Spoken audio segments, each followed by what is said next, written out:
Pardonner est une manière de lâcher prise. Il est dans votre intérêt de pardonner.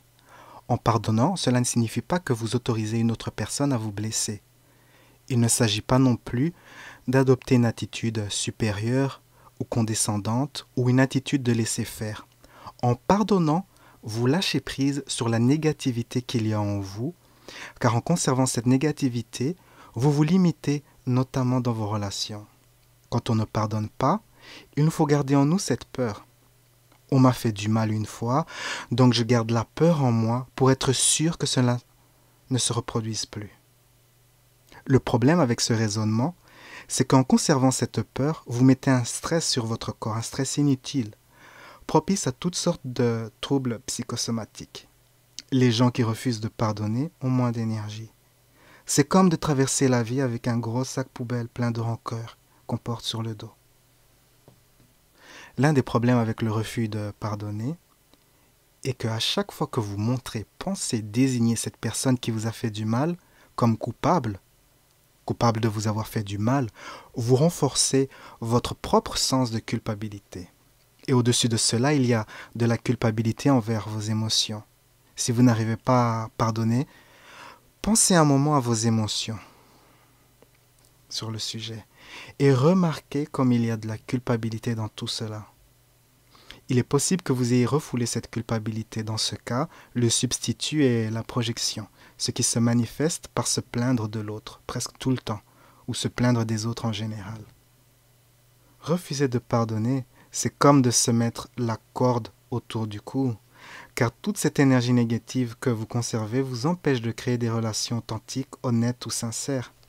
C'est comme de se lever le matin et de prendre un petit poison qui va vous affaiblir pour le reste de la journée.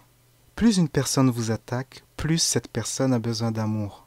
Les gens les plus blessants, tyranniques, sont ceux qui ont le plus besoin d'amour. Pensez à ces ados qu'on voit parfois dans les reportages qui sont totalement tyranniques. Ces gens, ces ados ont besoin d'énormément d'amour.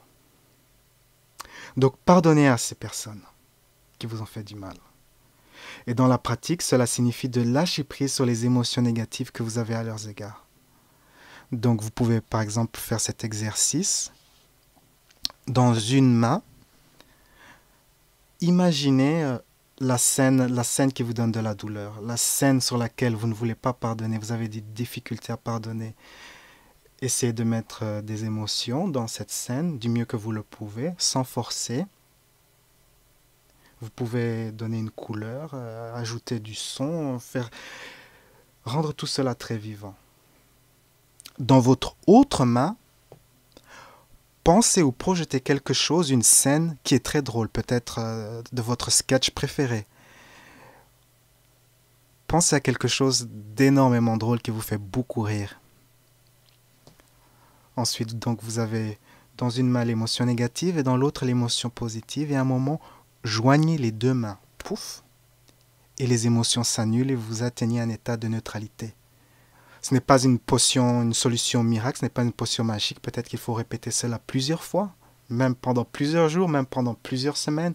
Mais petit à petit, vous lâcherez prise. Une autre manière de lâcher prise est simplement de prendre la décision, de dire oui, j'abandonne ces émotions négatives. Plus vous pardonnez aux autres et à vous-même, plus vous êtes libre. Vous donnez également la possibilité ou le choix à la personne qui est pardonnée d'aller de l'avant car elle n'est plus prisonnière du jugement. Maintenant, j'aimerais rappeler que vous pratiquez le pardon pour vous-même, pour vous libérer de la charge négative. J'espère que cette information vous a été utile. À bientôt.